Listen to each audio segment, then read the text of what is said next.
I had the opportunity to meet and exchange views with a few leaders of countries and organizations, such as WTO Director Ngozi Okonjo-Iweala, World Bank Managing Director for Operations Axel von Trotzenberg, IMF Managing Director Kristalina Georgieva,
Ladies and gentlemen, the President of the Republic of the Philippines, His Excellency Ferdinand R. Marcos Jr. Thank you, Secretary Ricky Manalo of the DFA, Vice President Sara Duterte, and our party that came, that was headed by, well, of course, House Speaker Martin Romualdez and the Deputy Speaker and former President, President GMA, our Philippine Ambassador to the United States, Ambassador Babes Romualdez. Oh, please. Thank you for reminding me. And thank you to our First Lady, Luis Araneta Marcos, and our welcoming reception committee. Whenever it is that we come here, Pasay District Representative Antonino Calixto, and our good friend, of course, Mayor Imelda Calixto Rubiano, AFP Chief of Staff, General Andy Centino, Major Service Commanders, the Philippine Coast Guard Commandant, Admiral Abu, who is going to get very, very busy in the next few weeks, Philippine PNP, Lieutenant General Rodel Sermonia, my fellow workers in government, ladies and gentlemen, good afternoon. Ako'y nagagalak na makabalik at makasama kayong lahat muli mula sa misyon ng inyong lingkod na lumahok sa World Economic Forum sa Davos, Switzerland.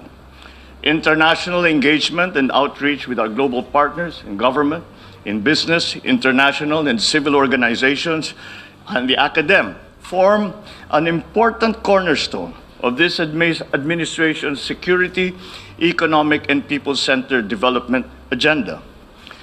I am pleased with the progress we have made during our crucial participation in the World Economic Forum, a truly global multi-stakeholder platform.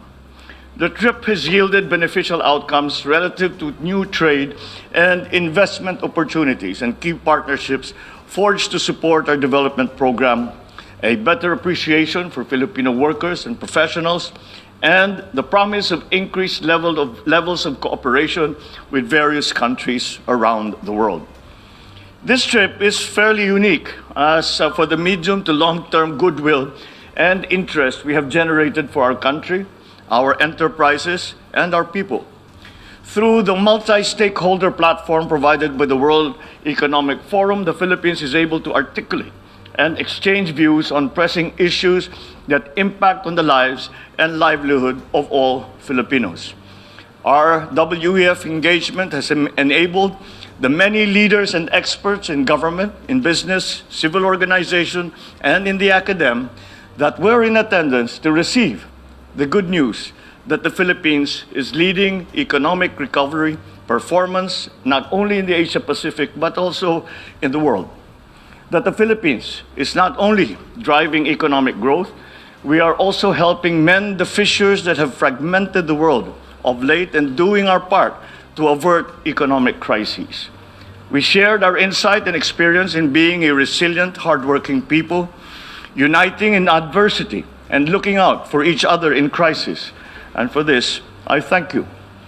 With the help of the economic team comprised of Finance Secretary Ben Jokno, Trade and Industry Secretary Fred Pascual, NEDA Secretary R.C. Balisacan, joined by Speaker Martin, we took part in a CEO dialogue in the Philippines under the auspices of the World Economic Forum.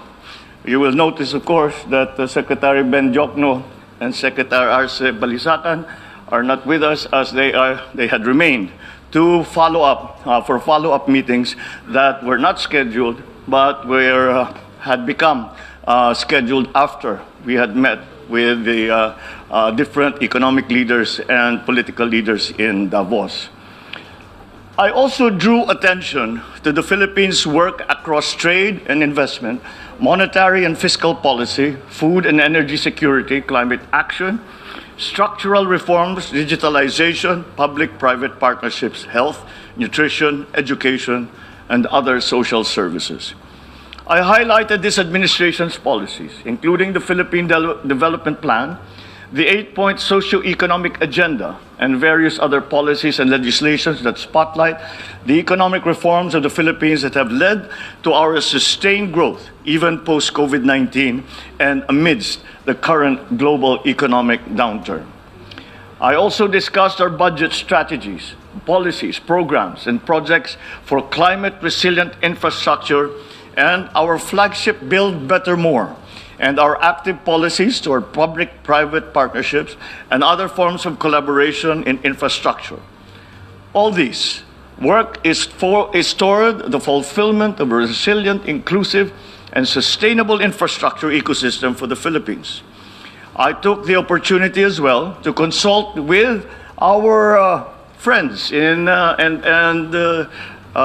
partners in Davos on the Sovereign Wealth Fund as a means for us to diversify our income sources to generate various welfare effects to the Filipino people, while recognizing that this is a collaborative work with experts and our lawmakers so that its final form is what we intend to be.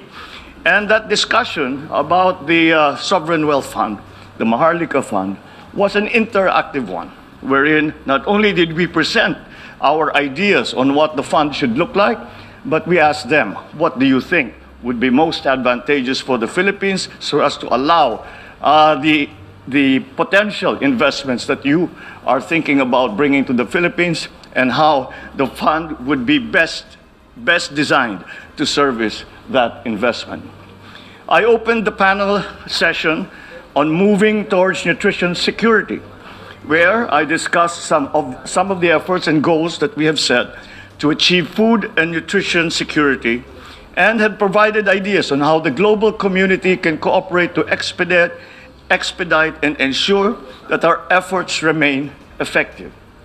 I further took part in a high-level dialogue on investing in infrastructure for resilience, alongside a few other leaders of countries and international and supranational organizations, to discuss our infrastructure flagship and how this can contribute to our goal of a resilient Philippines.